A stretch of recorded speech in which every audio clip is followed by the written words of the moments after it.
This show is meant to put you in a place and a time, and where you at is at a revival, and you're in a black Southern church, and you are experiencing an electricity and an energy moving through that is healing, that is affirming, that is positive, and that is for you. That is my goal for the 55 to hour 15 minutes I'm up there, is to make sure that you leave revived, and you leave fulfilled with joy and praise and worship. The jewel runners, the product of many cruel summers. And the description was fitting, they say it's two gunners. I wanted to talk to you about your new album, Michael. Yes, let's talk. It came out relatively recently. It did. It's a very personal album.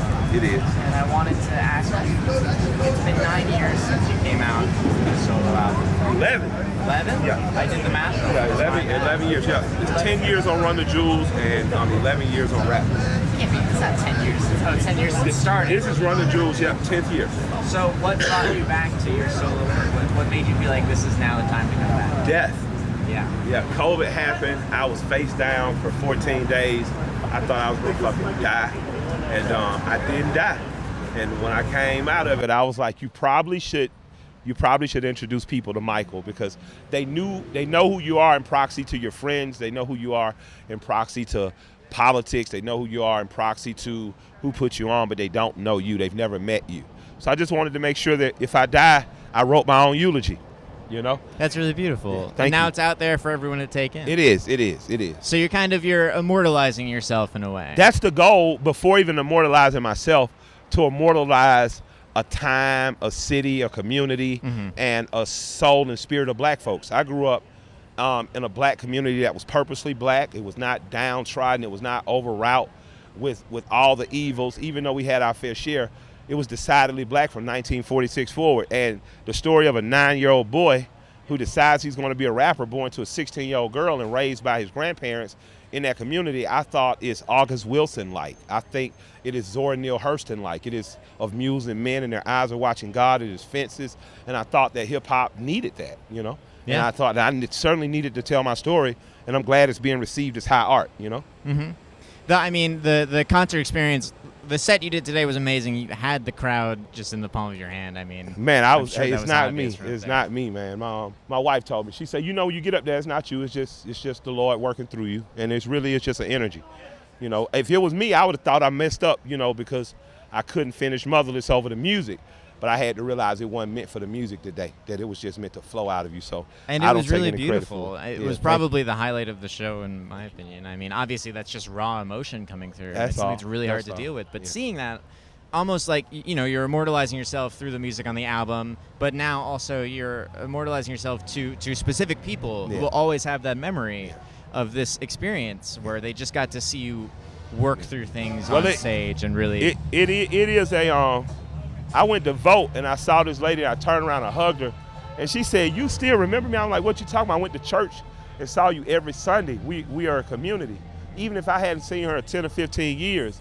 So I guess when I get in front of these crowds, it's just returning to my community. Yeah. I never really, coming up in church, I never really read about Jesus being in a church till he was kicking shit over, saying don't turn the church into a shopping mall, but he was in the streets constantly, and I really feel like that. When I do these shows, I feel like I'm with my community. I think you bring that to the stage. A big part of that is you've got background singers with you. Yeah. You've got a DJ. What's your setup like for this tour? How does it differ from what you've done in the past? Well, with Run the Jewels, what we give you is a mean, kick-ass classic rap show, 2 MCs and a DJ. Yeah. We got the rock and roll ass hands up there, the crazy lighting, and I love that show.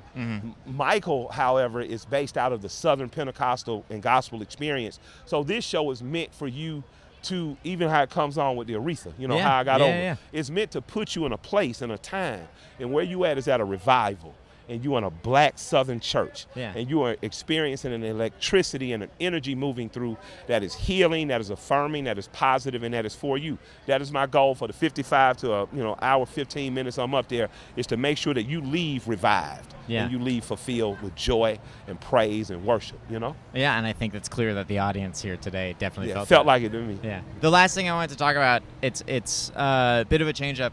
Run the Jewels. When I was introduced to your work was right around the time that RTJ4 came out. Yep. And that is, it's an unbelievable album. Thank but you. it also came out at such a specific, important time. Yeah. What was that? How long were you working on the album? I don't even push remember. towards We're the just end? always working. Like, what's crazy is the times line up with the album more than we don't craft our albums for the times. Yeah. Because the same truths are always true. You know, the state will always try to punish those that try to give us salvation. Love will always trump fear in the end. War is inevitable, but we got to find peace. So the things that we talk about, the times seem to line up. But Run the Jewels, man, we're just a badass, kick-ass rap group with enough empathy to have something to say when it's time to say something. Yeah. You know, and it means the world to me to be in that group. You know, and not only is it just me and L, but it's, you know, God Bless the Dead, Gangsta Boo, it's Zach De La Roca, Josh Homme, you know, Mavis Staples, you know, it's Big Boy, Mr. X-Quad, just all the people that have contributed to change to it. It just means the world to me. So, you know, I look forward to walking into the Rock and Roll Hall of Fame alongside L. You know? Yeah, I don't want to just keep this going forever, but I kind of do. But what does it take for someone to get in on an RTJ album? Do you have to vet the person? Nah, is it like a homie, big deal? usually just from hanging on some homie shit, yeah. I mean, all of the albums definitely, like you said, they're so aggressive and they're so of the times, but they also have that feeling of these are just two really good friends who we are looking That's to make art. Man. Just forever being two 15-year-old boys trying to be badass. That's all. Yeah, that's awesome. The last thing I have for you, it's something we've done with everyone. Okay. I don't know if you've got your phone on you. What was the last song you were listening to that you paused? The last song I was listening to, I paused, let me see. I was listening to Schoolboy Q, Man of the Year. Have you met Schoolboy Q? I fucked with him. I talked to him when he was in Atlanta recording at Tree Sound and just hit him and just said, you know, if you need anything, let me know. I'll help you out as best I can, anyway, from food to fine dining, smoke, whatever. You know, he's just cool dude. But yeah, I was listening. For some reason, I went back to that album. I fucked with it. Yeah.